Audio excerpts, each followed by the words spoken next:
انسان رب کو اپنا دوست بنا لے، لیکن رب کے رشتے کے ساتھ ساتھ اگر اس کو اپنا دوست سمجھ لیا جائے تو انسان ان تمام چیزوں سے، جس کو آپ کیتھارسس کہہ رہے ہیں، فارغ ہو جاتا ہے۔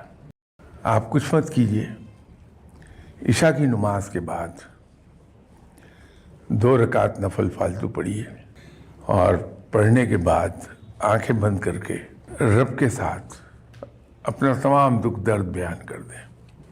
2 منٹس 3 منٹس، قید تو نہیں ہے، آپ تو 2 گھنٹے بھی کر سکتے ہیں، لیکن 2-4 منٹ کرنے کے بعد ہی آپ کو احساس ہوگا کہ میں ہلکا پھلکا ہو گیا، تو وہ کیتھارسس ہو جاتا ہے۔ اور جب آپ ڈیلی یہ کرنے لگتے ہیں تو پھر اس بوجھ سے آزاد ہو جاتے ہیں ہمیشہ کے لیے۔